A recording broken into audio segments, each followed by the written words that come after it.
श्रीगंगानगर ज़िले से हूँ, राजस्थान के ऊपर ऊपर पड़ता है। तो उसी श्रीगंगानगर ज़िले में एक समेजा कोठी गांव आता है, उसके अंदर मेरे पापा का ट्रांसफ़र हुआ। वो वहाँ पे ना एक चौकी है, पुलिस चौकी है नॉर्मल सी। पहले महाराजा गंगा सिंह का ना वहाँ पे रुकना होता था।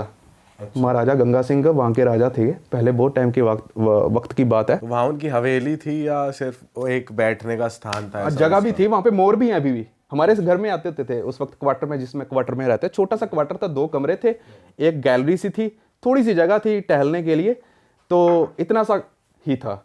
तो वहाँ पे क्या वो क्वार्टर थे ना, वो पहले थे अपने एनिमल हॉस्पिटल था किसी ज़माने में, बहुत पहले की बात है, 100 साल 150 साल पहले बता रहे थे, क्योंकि वो क्वार्टर बहुत ज़्यादा पुराने थे। तो ना वहाँ पे जब गए थे ना, एक औरत की डेथ हुई थी ऑलरेडी, नई नवेली दुल्हन ही थी, उसकी बेचारे की डेथ हो गई। वहाँ पे औरतों की ना एक आदत होती है, वो अपनी बिंदियाँ उतार के कहीं भी लगा देती हैं। हाँ, ज़्यादातर वॉशरूम्स में लगी होती हैं, हम टाइलों पे लगी। हाँ, कहीं भी उतार के लगा देती हैं बिंदियाँ, आदत होती है। तो मैं वॉशरूम में जाता था ना, मम्मी कहती थी मत उतारना, बेचारी की वो बेचारा मम्मी को बड़ा तरस आता था, बेचारी अभी अभी थी, नई नवेली तो नहीं, शायद उसका बच्चा भी था, शायद 4-5 महीने का, आई थिंक, मुझे जहाँ तक मुझे याद है। ये सन 2010 की बात है, हमारा ट्रांसफ़र हुआ जब समेजा कोठी श्रीगंगानगर में। तो मैं जब भी नहाता मेरे को बिंदियाँ दिखती थी वो, हालांकि हमारे साथ कभी कुछ नहीं हुआ, गलत नहीं हुआ कभी भी कुछ। हालांकि हैरान कर देने वाली चीज़ें आ गई होंगी। 2010 की बात तो मैंने बता दी, वहाँ पे ट्रांसफ़र हुआ था।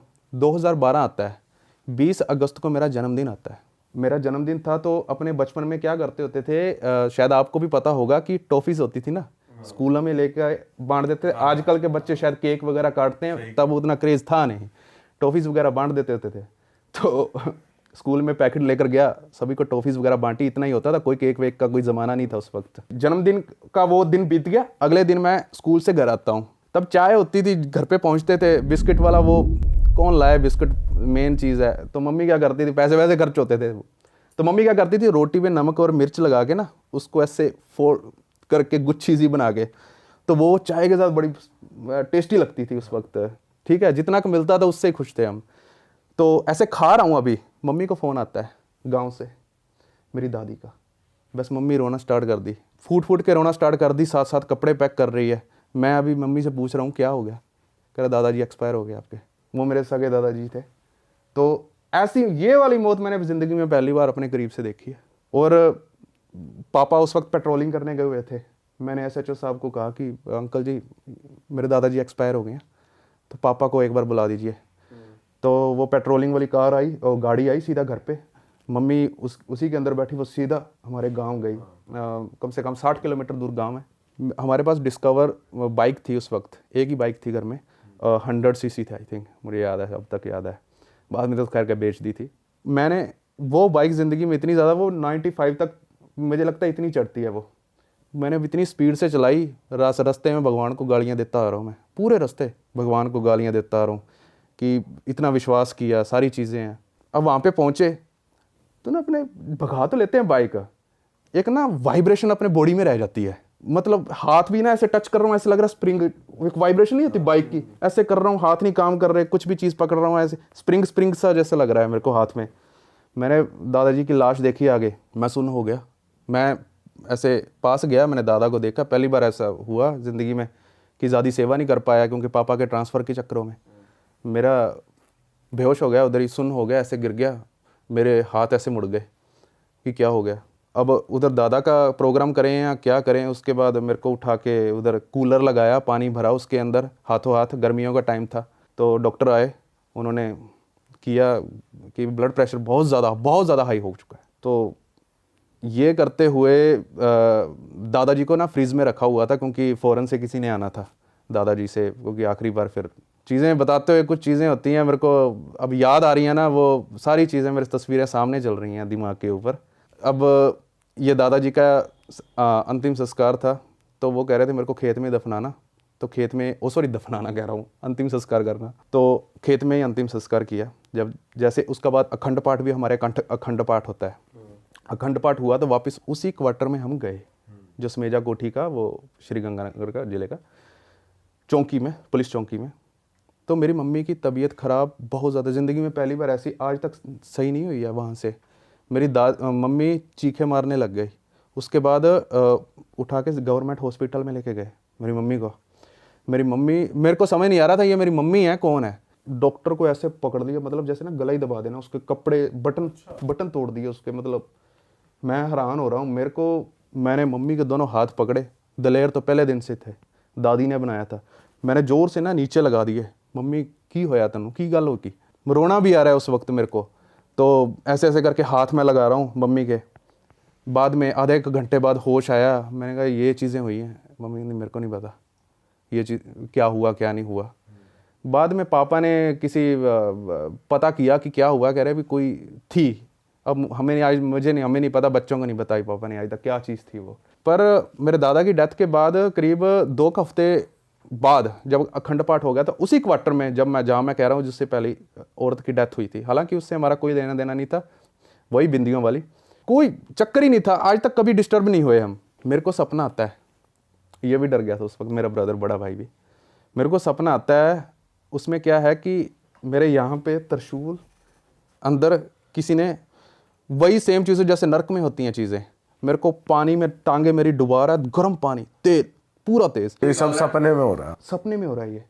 तो बहुत जोर से टांगे अंदर डुबा रहा है और बाहर निकाल रहा है। मैं बहुत ज़ोर से चीखें मार रहा हूँ। मैं अपनी दादी याद आई, मेरी मम्मी नहीं, मेरे को दादी याद आई। मैं दादी के आवाज़ें, कहते हैं ना जो अपने सपने में सोचें वो चीज़ें होने लग जाती हैं। दादी आ गई, दादी वे मुंडे नू बचा लो, लड़के को बचा लो, पंजाबी में बोल रही है, मुंडे नू मार देंगे। दादी भी आ गई, दादी आ गई सपने में, मुंडे नू बचा लो कि कुछ हो जाऊगा, वे आ जाओ। उसके बाद मेरे दादाजी आए। मेरे दादाजी ने जो मेरे को ऐसे ऐसे टांगे करके कर रहा था ना, तो उसको यहाँ गर्दन से पकड़ा, गर्दन से पकड़ के पीछे फेंक दिया उसको, ठीक है। उसके बाद मेरे को हल्की सी ऐसे आंखें खुली मेरी रियल लाइफ में। मैंने कहा ठीक है सब कुछ ओके। फिर से आंखें बंद हो गई मेरी। मैं नहीं पता चलता उस वक्त, पता नहीं क्या हुआ, मेरा शरीर टूटा हुआ था क्या था।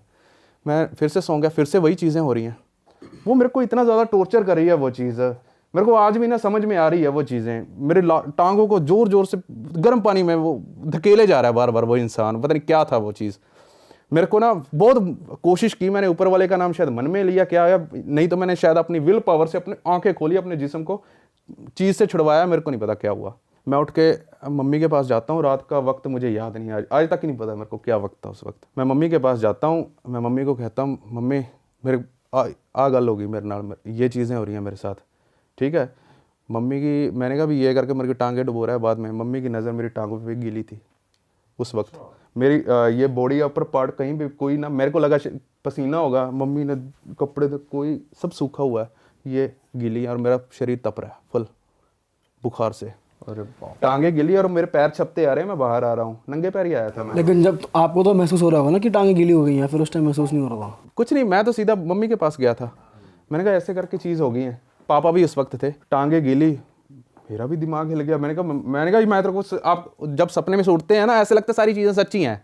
एक बार के लिए मन को ऐसे लगता है हाँ चीज़ें सच्ची हैं। मैंने कहा मैं तो बता रहा था, मेरे को डुबा के निकाल रहा है वो। टांगे गीली हैं मेरी, मेरा बॉडी में बुखार फुल है। तो पापा ने ना क्या है, मेरे किसी वहाँ पे ना पास ही के शनि देव का मंदिर है, ठीक है। तो वहाँ से ना पंडित जी को बुलाया और मेरे को चिड़ मच रही है मेरे को, क्यों बुलाया, मतलब वैसे ये मेरे को आज भी महसूस होता है शायद वो मेरा नेचुरल था, ये कोई वो चीज़ नहीं, कोई यहाँ कुछ मेरे को नहीं लग रहा, मेरे को नेचुरल वो चीज़ें याद है मेरे को, ये मेरे को खुद ही लग रहा होगा शायद, आई डोंट नो। मेरी मम्मी कह रही है वो लगता होता है खुद को। तो मैंने कहा क्यों बुलाया, मैंने अजीबोगरीब को चीज़ बोल दी उसको, पंडित जी को। तो जाने माने पंडित थे, उन्होंने क्या किया कि चावल नहीं होते हैं शायद, वो नमक सिंदूर में होते हैं शायद, वो इन्होंने टीका लगाया मेरे यहाँ पे, मेरा सर जल गया उस वक्त। मैं ऐसे करके गालियाँ निकाल रहा हूँ पंडित जी को बहुत तेज़। उन्होंने ना ये चीज़ देख के मेरे ऊपर चावल फेंक दिए सारे, मेरे भाई जिस्म में चुभ रहे हैं, आग लग रही है, मेरे चुभ रहे हैं मेरे को वो चावल। कपड़े उतार रहा हूँ, मेरे ऐसे करके ना यहाँ से अंदर चले गए, चुभ रहे हैं मेरे को, सुइयां नहीं चुभती, गरम गरम जैसे कोई तेल फेंक दिया हो, ऐसे करके मेरे साथ हो रहा है, वो चावलों से हो रहा है। और मैं उस वक्त, मेरे को ऐसे करके मम्मी उन्होंने, मैं नीचे गिर गया कि मेरे को ऐसे ऐसे हो रहा है, मेरे को वहाँ पे बेड पे लेटा दिया। बाद में मुझे नहीं पता, शायद मेरे को नींद आ गई या मैं बेहोश हो गया, मेरे को नहीं पता। मैंने सुबह, मम्मी ने मेरे से बात की, पापा ने बात की कि क्या हुआ रात को, क्या हुआ था। सुबह पंडित जी को भी बुलाया, पहले बुला लिया था उन्होंने, तो मैं कह रहा हूँ कि भाई ऐसे करके भाई मेरे को चुभे चावलों में। मैं आजकल रिसर्च करता होता हूँ यार, शायद उसने चावल में कोई केमिकल मिला दिया होगा या कुछ होगा, तो मेरे इन चीज़ों में विश्वास करने का मन नहीं करता, पर जो चीज़ें हुई हैं वो तो डिस्कार्ड नहीं कर सकते उन चीज़ों को। तो मैं पूछ रहा हूँ कि भाई आपने वो चावल क्यों फेंक, क्या मिलाया था उसके अंदर? मैंने कुछ नहीं लगाया था। कह रहा तेरे साथ हुआ है वो मैंने सही कर दिया है। तो उन्होंने बताया क्या था, क्या एंटिटी थी, कुछ नहीं, कह रहा तेरे को जानने की ज़रूरत नहीं है। अच्छा। मैं बैठा हूँ ना इधर, कह रहा है। मैं उठा हूँ, मैंने कहा तेरे को क्या क्या तेरे मन में क्या आ रहा था? उसको पंडित जी ने पूछा। मैंने कहा भाई ठीक है, उस वक्त ये चीज़ें आ रही थी, आपने मेरे पे चावल फेंके, मैं बाद में सो गया। मेरी ठीक है। पंडित जी उसके बाद चले गए, पापा आए, कह रहा तू सोया नहीं था उसके बाद, तू यहाँ पे पीट रहा है हमें एक हिसाब से। उसके बाद क्या बात कर रहे हो? मतलब लड़ रहा हूँ मैं उनसे, इसको भी मैंने धक्का मारा बेचारे को। मेरे को मेरे को कुछ नहीं याद उसको। करे तू ये चीजें करता रहा रात को। मतलब लड़े हो, हाथापाई टाइप चलिए, धक्का दिया है। हाथापाई कर रहा हूँ। वो पंडित जी का वो यहाँ पे जैसे वो होता नहीं है जहाँ पे राम राम राम लिखा, शायद शनिदेव से कुछ लिखा था, वो उतार लिया, फाड़ दिया मैंने। ठीक है। और ऐसे करके चीज़ें हुई हैं। मेरे को कुछ नहीं याद है। पहले मेरे को शायद मेरे को ना 1-2 दिन तक शायद हाँ बताया ही नहीं था ये चीज़ें, बाद में बताई थी ये चीज़ें कि तुम ये ऐसी हरकतें कर रहे हो रात। सोया नहीं था तो उस वक्त मेरे को धक्का मारा। मम्मी ने कहा भाई मेरे को रोना आ रहा है उस वक्त, मैं क्या कर रहा हूँ उस वक्त? मम्मी के निशान दिखाया, मम्मी ने कमर पे लगा था दरवाज़ा बहुत ज़ोर से, और यहाँ पे वो तब से मेरी मम्मी के सर्वाइकल की प्रॉब्लम हुई है, आज तक नहीं सही हुई। अरे बाप रे। आज तक सर्वाइकल नहीं सही हुआ, कसम से आज तक नहीं सही हुआ सर्वाइकल की समस्या। तो ये थी। तो भाई मतलब पंडित जी ने बताया नहीं कि क्यों आ गया था, कोई साथ था? ये क्या पापा को था? पता है, पापा ने भी मेरे को आज तक डिस्कस नहीं किया। हाँ इतना ज़रूर बताया कि तेरे ऊपर ना कुछ था। मैं बताना भूल ही गया एक चीज़। तो उसके बाद ना हमारा ना ट्रांसफ़र हो गया था नहीं रायसिंह नगर नहीं, श्री गंगानगर ज़िले में हो गया था। ज़िले में ही हो गया था, ऑफिशियल ज़िले में हो गया था। हम SSB कॉलोनी में रहते थे उस वक्त। हमने घर ही ले लिया था वहाँ पे, खरीद लिया। कौन क्वार्टरों में रहे ये करे, डायरेक्ट घर खरीद लिया था उस वक्त। तो फिर यूट्यूब में भी स्टार्ट हो गए थे अपने कमाना वमाना, तो घर ले लिया था। हमें वहाँ पर जाके पता चला उसके बाद ना क्वार्टर पे एक ना हस्बैंड वाइफ वहाँ रहने थे, उसी क्वार्टर में उनका ट्रांसफ़र वहाँ पे हो गया था। हमारा तो उधर हो गया था श्री गंगानगर। वो कांस्टेबल थे, आई डोंट नो, मुझे नहीं अच्छा लग रहा है शायद मैं उनका नाम लूँ। नाम मत लो। हाँ नाम मतलब। हाँ, तो उनका आपस में छोटा सा क्लेश हो उसी क्वार्टर में। वो जहाँ पे बता रहा था 2 कमरे थे, एक छोटा सा वो बरामदा सा था, थोड़ी सी जगह सी थी जहाँ पे हमने टीवी लगा रखा था ना। जिस रूम में टीवी लगा रखा था, छोटा सा टीवी लगा रहा, वैसे ऐसे बक्से वाला ही होता था, ब्लैक कलर का, सेंस भी। हस्बैंड वाइफ का क्लेश हुआ। उसके बाद वो लड़का था, वो अपने दोनों पुलिस में थे। वो औरत भी पुलिस में थी, वो लड़का भी पुलिस में था, कांस्टेबल, दोनों कांस्टेबल की जॉब कर रहे थे। उस लड़के ने फांसी ले ली उसी रूम में, और हाँ उसी रूम में फांसी ली जिस रूम में हमारा टीवी लगा हुआ था। मतलब भाई वहाँ तो कुछ था पक्का यार। क्लेश क्यों हुआ अब हमें तो पता चला है, बाद में पता चला कि हाँ पहले से भी लड़ते झगड़ते रहे हैं। पर वो फांसी वाली चीज़ सुन के ना अजीब सा लग रहा है। आजकल मम्मी को वैसे ना उस क्वार्टर की बहुत याद आती, छोटा सा था, सफाई करने में आसानी होती थी। भाई चलो ये तो आपका पर्सनल किस्सा हो गया, पर मैं आगे बढ़े हम इससे पहले एक बात बताओ मेरे को कि आपको जब आप सो गए थे, बेहोश हो गए थे, आपको लग रहा था आप सो रहे हो, तो फिर घर वालों ने बाद में बताया कि हमने ऐसे उतरवाया कुछ, या झाड़ा झूड़ा लगा, या क्या हुआ, कैसे वो चीज़ आपसे बाहर निकली? बस इतना है कि पंडित जी ने कुछ मंत्र वंत्र कुछ पढ़े होंगे, और ना कुछ पानी का था, कुछ सर पे पानी वानी और ऐसा करके कुछ था। अच्छा। ऐसा करके कुछ बताया था कि डिटेल में नहीं बताया घर वालों? हाँ पूरा डिटेल में नहीं बताया, बाकी और भी कई चीज़ें होती हैं, वो मुझे लग नहीं रहा शायद कैमरे के सामने बोलूँ मैं। ठीक है, काफ़ी चीज़ें थी। तो भाई अब हम आगे बढ़ते हैं। आप अपने चैनल पे बहुत सारी कॉन्स्पिरेसीज़ को एक्सपोज करते हो, बहुत सारी स्टोरीज़ बताते हो, बहुत सारे इंसिडेंट्स बताते हो। तो मैं चाहता हूँ जो हमारी ऑडियंस है और जो आपकी ऑडियंस भी ये पॉडकास्ट देख रही है, उन्हें कुछ बढ़िया सी एक स्टोरी बताओ, क्योंकि थीम हॉरर बना ही हुआ है, तो कोई हॉरर स्टोरी हो जाए तो मज़ा आ जाएगा। वैसे मेरी 1-2 ना स्टोरीज काफ़ी फेवरेट है, पर मैं एक स्टोरी अभी बताना चाहूँगा। कहाँ की है भाई ये है इंडोनेशिया की। इंडोनेशिया में ना कुछ कुछ नेम होते हैं ना, वो इंडियंस नेम जैसे होते हैं, जैसे कि सूरज जी, ठीक है, और राहुल भी निकल आते हैं। इंडोनेशिया में कुछ ना इंडोनेशिया में अपना कल्चर ना काफ़ी फैला हुआ है, वहाँ पे अपने जैसे नाम हैं उधर।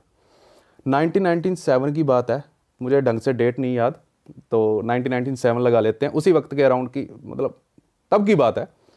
एक ना जो अपने भैंसों को चराता था, वो गन्ने के खेत से जा रहा था, तो वो चराते चराते भैंसों को वो गड्ढे में गिर गया एक।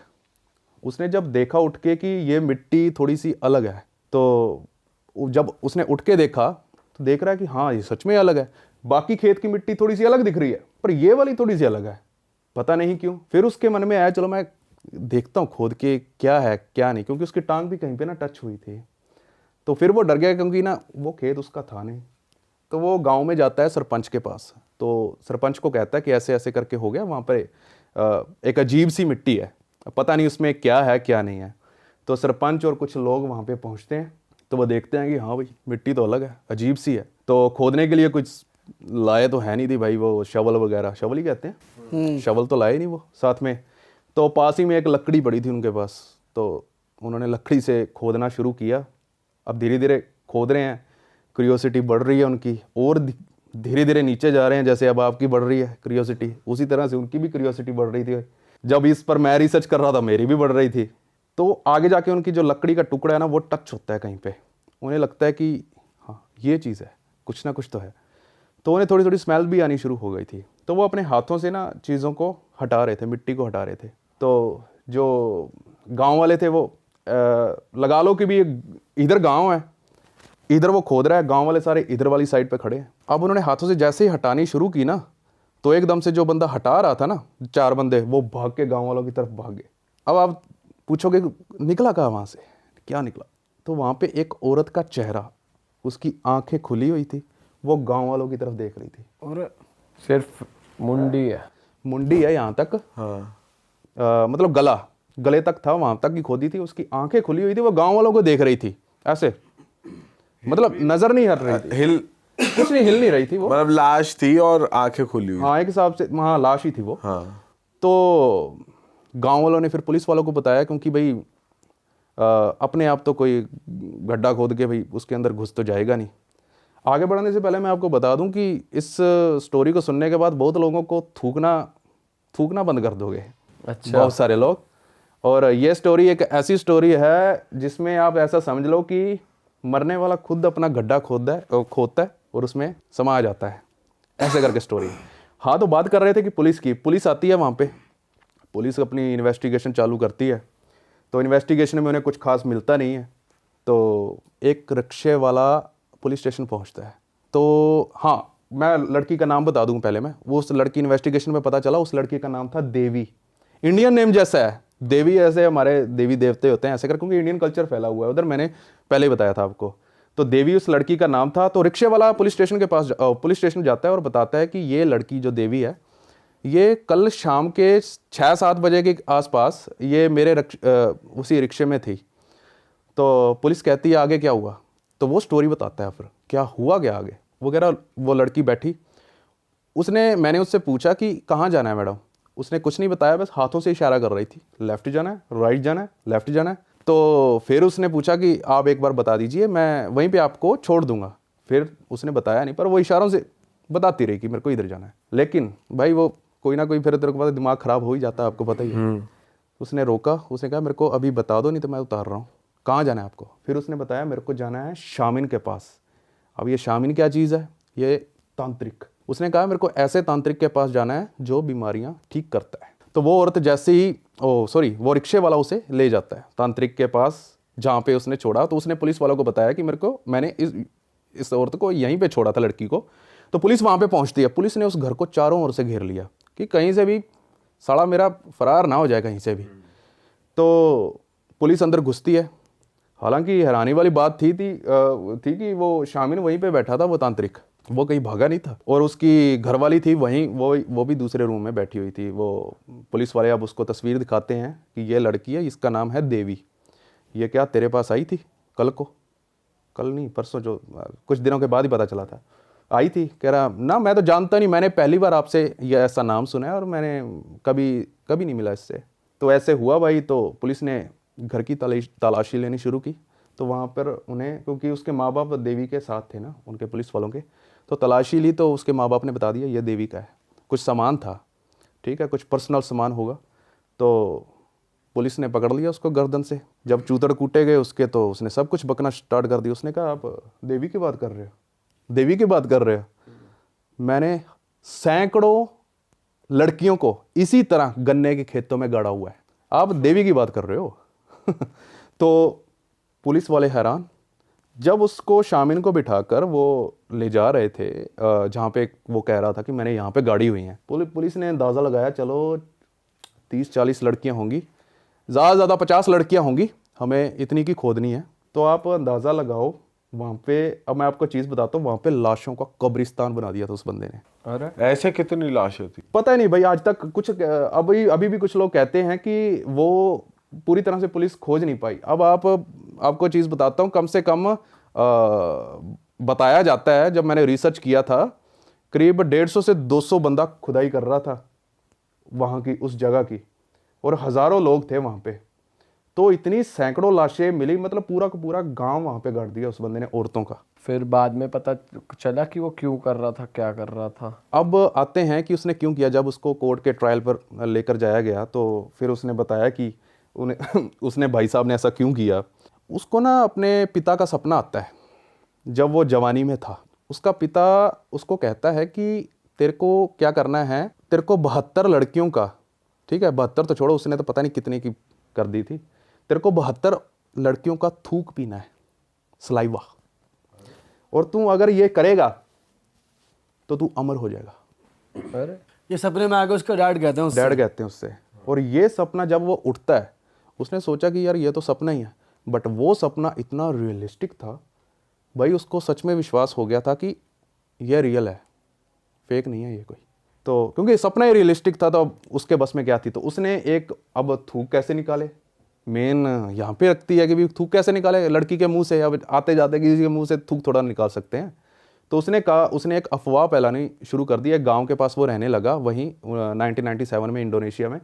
उसने एक अफवाह फैलाई कि मैं औरतों को वरदान देता हूँ खूबसूरती का, वो हमेशा के लिए खूबसूरत रह सकती हैं। अच्छा, ये वाला सच में बता रहा हूँ आपको, ये पूरी की पूरी आपको इंटरनेट पर मिल जाएगी, वो सारी उसके कोर्ट में जितनी भी ट्रायल्स हुए हैं, सारे के सारे डॉक्यूमेंट्स पड़े हुए हैं। तो औरतों ने उसके पास जाना शुरू कर दिया आसपास के गांव से। जैसी औरतें जाती, वो सिर्फ एक उनके सामने शर्त रखता था। सॉरी, मैं पहले उसका नाम बता दूं, वो शामिन का नाम क्या था, उसका नाम था अहमद सूरत जी। इंडियन नेम जैसा भी लग रहा है थोड़ा सा, अहमद, हाँ थोड़ा सा मुस्लिम लग रहा है। सूरत जी, जी पता नहीं क्यों वर्ड उसके पीछे लगता है, आई डोंट नो। अहमद सूरत जी मतलब कहते थे। लोग इस नाम को गूगल करेंगे तो उन्हें हाँ, अहमद सूरत जी गूगल कर लेना, आपको सारी स्टोरी मतलब मिल जाएगी। अहमद सूरत जी कर लेना, नहीं तो अहमद सूरत जी देवी ऐसे करके सर्च कर लेना, मिल जाएगी स्टोरी सारी, मेरे चैनल पर ही पड़ी है सारी। तो क्या हुआ कि उसने वरदान देना शुरू किया। हाँ, उसने कहा कि तुम्हें बस आना रात को है, दिन के वक्त तुम आ नहीं सकती। और एक और उनके सामने एक रिस्ट्रिक्शन रखता है, तुम्हें इसके बारे में किसी के साथ डिस्कस नहीं करना, अपने घर के पास साथ भी नहीं करना है कि तुम खूबसूरत होने के लिए वरदान लेने के लिए मेरे पास आ रही हो, ठीक है। कुछ रिचुअल्स हैं वो तुम्हें परफॉर्म करने हैं हमारे साथ, ठीक है। तो लड़की आना शुरू होगी उसके पास। तो वो क्या करता था, वही सेम वो क्या करता था। अब नहीं, इसको अब मैं छोड़ूं, अब देवी पे बात आता हूँ, तभी आपको उन लड़कियों के साथ क्या हुआ वो भी समझ में आ जाएगा साथ ही साथ। जो देवी नाम की लड़की थी, वो डरी सहमी आई उसके घर, तो कह रही कि मेरे वो चाहिए भाई खूबसूरती का वरदान। हालांकि उसकी फ़ोटो देखोगे तो वो सच में खूबसूरत है वो लड़की ऑलरेडी। पता नहीं लड़कियों, खूबसूरत लड़कियों को और खूबसूरत होना है आज के टाइम पे। तो उसने कहा कि तुम्हें रिचुअल परफॉर्म करने हैं मेरे साथ। पर वो डरी थी, बहुत ज़्यादा डरी सहमी पड़ी थी वो लड़की। जैसे ही वो अपनी बीवी को बुलाता है अंदर से, कह रहा है मैं इस लड़की को आज मारने जा रहा हूँ और तुझे थोड़ा सा इसको शांत करवाना है।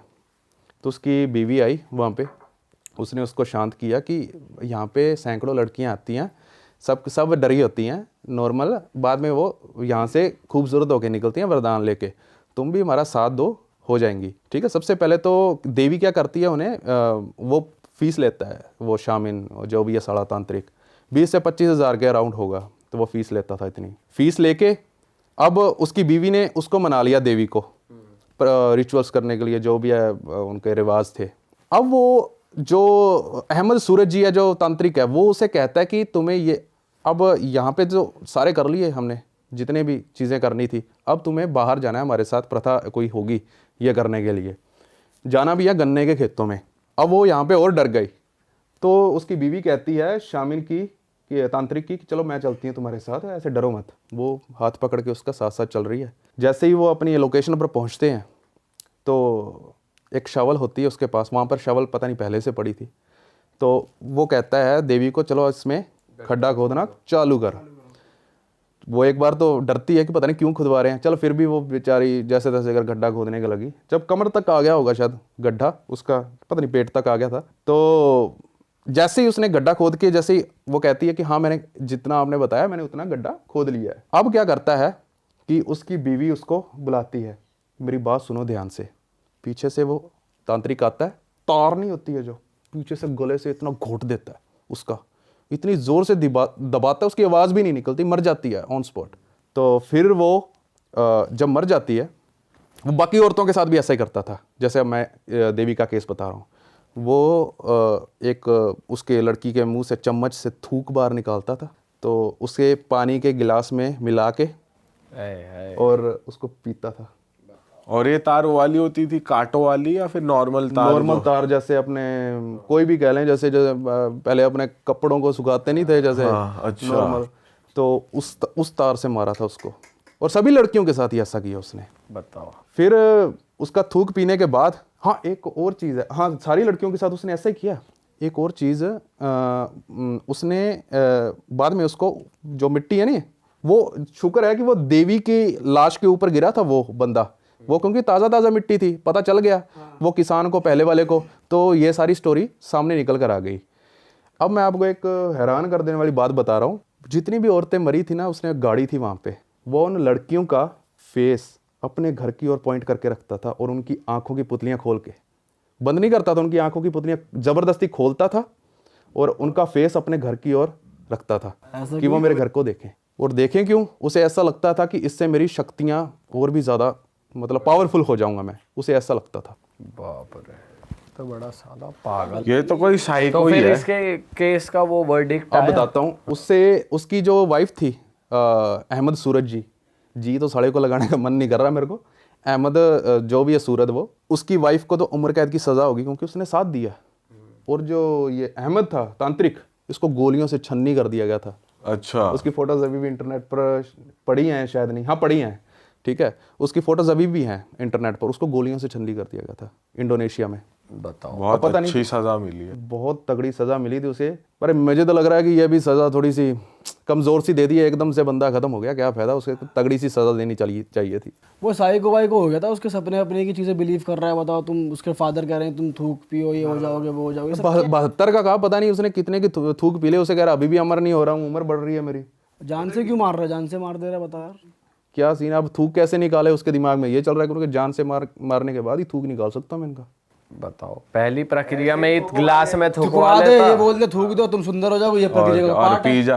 अब देखो ये चीजें अपने कह तो रहे हैं, अब अपने जैसे बाहर जाएं आप लड़कियों को कहें इसमें कप में थूकना, कोई नहीं थूकेगी, चाटा मार देगी अपने। नहीं, वो कह रहे हैं भाई जब वो इतना विश्वास कर रही है कि हमें सुंदर कर देगा कुछ भी ये पॉइंट है उसी बात। घर के अंदर ही अंदर थुकवा के अपना चलो जी चलो, और डब्बी अपना में भरता रहा, डब्बी में घोल बना पीता रहा उसे।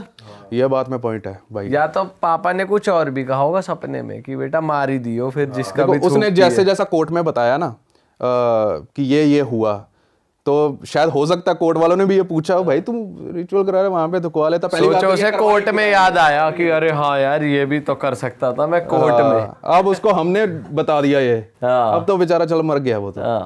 बाकी इंडिया में जितनी भी लड़की हैं, मैं तो बस उनसे यही कहना चाहता हूँ, अगर खूबसूरत होना है अंदर से खूबसूरत हो लो, इनके किसी भी तांत्रिक के चक्कर में मत पड़ना। खासकर लड़कियां क्या मतलब इस अंधविश्वास के लिए बोल सकते हैं कि अंधविश्वासी मत बनो, अंधविश्वासी मत ये करने के लिए तुम्हें थूक देना पड़ेगा, ये है फलाने। ब्रो पढ़े लिखे लोग आजकल अंधविश्वास में पड़े हुए हैं, मेरे को हैरानगी होती है कई बार इन चीज़ों को देख के। ये मेरी स्टोरी, मेरे को सबसे खतरनाक जो स्टोरी मुझे लगती थी ये वाली स्टोरी थी मेरी। अरे वाह, आपने ये वीडियो यहाँ तक देख ली भाई, तुमने हमारी मेहनत सफल कर दिया, तुम ही लोग हो असली रियल हिट। और अगर आपको बहुत मज़ा आ रहा है ऐसी क्लिप्स में, ऐसी वीडियोस में, तो फटाफट जाइए प्लेलिस्ट पे बिंज वॉच कीजिए और सारी वीडियोस देख डालो और मौज काटो। That is it. हम मिलेंगे नए पॉडकास्ट में, नई क्लिप में। Till then bye bye, see you, take care, do subscribe. Best of real talk online. Okay, bye bye.